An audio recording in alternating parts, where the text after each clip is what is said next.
हजरत मालिक बिन दिनार फरमाते मैंने 60 हज किए। एक हज के मौके पर मैंने बड़ा रश देखा, लाखों का इज्तिमा हुआ। मेरी बातों की समझ तो आ रही है ना आप दोस्तों?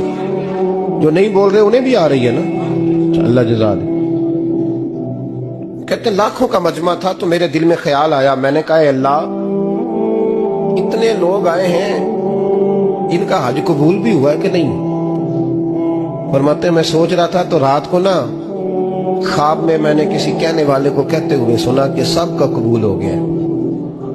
बल्ख का रहने वाला मोहम्मद बिन हारून बल्खी है, उसका हज कबूल नहीं। फरमाते शहरों के अलग-अलग खैमे लगते थे। अब भी आप हज करने जाएं तो पाकिस्तानियों की रिहाइशें अलग होती हैं, इंडियन की अलग, बांग्लादेश के अलग, मिस्री, यमनी, सब लोग अलग अलग रिहाइशें होती हैं, झंडे लगे होते हैं मुल्कों के। कहते मैंने सवेरे उठ के ढूंढना शुरू कर दिया, ढूंढता हूँ वो बंदा मिले। कहते जहां बल्ख शहर के लोग रहते थे वहां चला गया तो मैंने लोगों से पूछा तुम में मोहम्मद बिन हारून बल्खी कौन है? लोग कहने लगे वो तो बड़ा नेक आदमी है, परहेजगार है, बड़े भोले भाले, बड़े अल्लाह वाले, रियाज आपको बस हम ही जानते हैं, वो तो बड़ा नेक है, परहेजगार आदमी। तो मैंने कहा अच्छा कहाँ है? उन्होंने कहा पहाड़ के पीछे उसने खैमा लगाया हुआ है, सारी रात इबादत करता है, सारा दिन रोजा रखता है, कायमुल लहल है, साइमुद दहर है। क्या बात? फरमाते मैं उन लोगों की बात सुन के हैरान हो गया कि मुझे क्या बताया गया, ये क्या कह रहे हैं? फरमाते मैं पहाड़ के पीछे गया। हजरत मालिक बिन दिनार अलैहि रहमा फरमाते हैं जब मैं वहां पहुंचा तो मैंने उस शख्स को मुसल्ले पे बैठे देखा।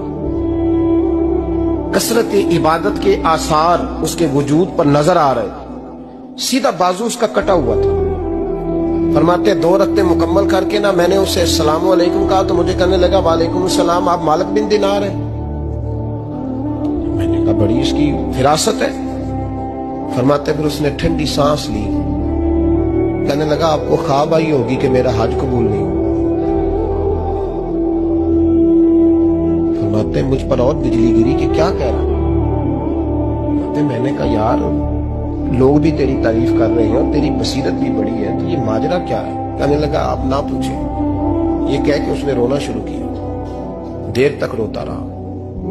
मैंने कहा नहीं यार तू बता। कहने लगा नहीं आप ना पूछे, आप नाराज हो गए। मैंने कहा मैं नहीं होता, तू बोल ना। कहने लगा हुजूर 24 साल हो गए मुझे हज करते हुए, 24 साल, 24वां हज है मेरा, और हर साल कोई अल्लाह का वली आके बताता है कि जा चला जा, तेरा कोई नहीं कबूल।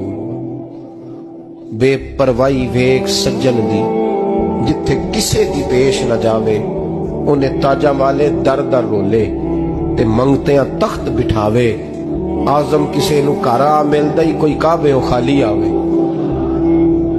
कहते हैं उसने मुझे कहा हुजूर 24वां हज है, हर साल कोई बताता है। मैंने कहा तेरी गलती। कहने लगा मैं अपनी माँ का नाफरमान। मैंने कहा वाकया क्या हुआ? कहने लगा हजरत अल्लाह ने मुझे दौलत दी, माल दिया, जमीनें दी तो मैं अय्याश हो गया। इमाम मालिक बिन दिनार रहमतुल्लाह अलैह फरमाते हैं मुझसे कहने लगा पैसे आए तो मैं अय्याश हो गया। रमजान का महीना था, असर के बाद मेरी अम्मा इफ्तारी की तैयारी कर रही थी, मैं गया, मैंने कहा शराब पी हुई, अम्मा रोटी दे। अम्मा कहने लगी शर्म कर, शर्म कर, रोजा रखा नहीं तो जिन्होंने रखा है उनका तो ख्याल कर। कहते अम्मा की बात का मुझे गुस्सा लगा। मैं कहा करता हूँ बदनसीब है वो बेटा जिसका बाप उससे बात करते हुए डरता है कि पता नहीं कहां से बोलेगा।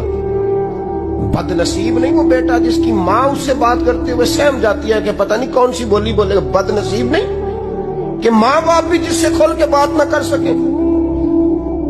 हजरत मालिक बिन दिनार से कहने लगा अम्मा ने जब कहा ना शर्म कर तो मुझे गुस्सा आया, मैंने माँ को थप्पड़ मारा और मेरी माँ जलते हुए तंदूर में गिरी। लोगों ने मुझे पकड़ के अंदर बंद कर दिया कमरे में। सारी रात में शोर सुनता रहा पर नशे में धोत रहा। सवेरे आंख खुली तो मेरी बीवी बैग बांध रही थी। मैंने कहा कहाँ जा रही हो? कहने लगी जो माँ का नहीं बना मेरा कैसे बनेगा? तो मैंने कहा मेरी अम्मा का वो तो लोगों ने रात को ही दफन कर दी जनाजा पढ़ के। तड़प के कहने लगा मुझे क्यों नहीं बताया? तो कहते हैं लोग कहने लगे तेरी मरती हुई माँ कह गई थी इसे मेरा मुंह ना देखने देना। मेरे जनाजे के करीब ना आए। हजरत मालिक बिन दिनार फरमाते हैं जब उसने ये बात सुनाई तो मैंने भी उसके मुंह पे थप्पड़ मारा। मैंने कहा तो इसी काबिल है। कहते हैं वो रोने लगा, हुजूर दुआ करे अल्लाह मुझसे राजी हो जाए। کہنے لگا جب ماں کی انتقال کی خبر ملی تو میں نے کلاڑی لے کے وہ ہاتھ کاٹ دیا جس سے ماں کو مارا تھا. میں نے ساری جائیدادیں خیرات کر دی. 24 سال ہو گئے, 24 سال. ساری رات نماز پڑھتا ہوں, روزہ رکھتا ہوں, حج کرتا ہوں, پر ہر سال کوئی آ کے کہتا جا دوڑ جا, تیرا کوئی نہیں قبول ہوا. حضور دعا کرے مالک راضی ہو جائے. فرماتے میں تھپڑ مار کے آ گیا. میں نے کہا تجھ سے راضی ہو جائے اتنے ظالم سے؟ امام مالک فرماتے رات کو آ کے سویا تو مجھے خواب میں رسول پاک کا دیدار ہوا. تو نبی پاک علیہ السلام نے فرمایا مالک تو اسے مایوس کیوں کر آیا ہے؟ اللہ تو بڑا مہربان ہے. کہا حضور ماں کے نافرمان کو معافی کیسے ملے گی؟ تو امام مالک فرمانے لگے نبی کریم نے فرمایا جا اسے جا کے بتا دے تجھے قیامت میں تیری ماں کی وجہ سے بخش دیا جائے گا.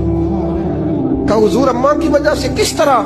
تو محبوب فرمانے لگے اس کی ماں قیامت میں اس کے خلاف مقدمہ دائر کرے گی رب کریم کی عدالت میں. اے اللہ میں نے 9 ماہ پیٹ میں رکھا, درد سہ کے اسے جنا, جگر کا خون پلا کے پالا, اور اسی نے مجھے قتل کیا. رب کریم اس کی ماں کا مقدمہ سن کے کہے گا اٹھاؤ اس کو دوزخ میں پھینکو, اس نے ماں جلائی تھی اسے بھی جلاؤ. محبوب فرمانے لگے جب پکڑ کر کے مالک اس کو محمد بن ہارون کو لوگ لے جائیں گے نا جہنم کی طرف, ابھی فرشتے گھسیٹیں گے ہی تو پلٹ کے پھر اماں کی طرف دیکھیں گے, اور دوسری دفعہ پھر گھسیٹیں گے تو پلٹ کے دیکھے گا, اور تیسری دفعہ پھر پلٹ کے کہے گا اماں یہ مجھے جلانے لگے, اماں یہ جہنم میں پھینکنے لگے. میرے حبیب فرمانے لگے وہ جل کے مرنے والی ماں وہاں بھی بول پڑے گی, کہے گی یا اللہ چل میں نے معاف کیا تو بھی معاف کر.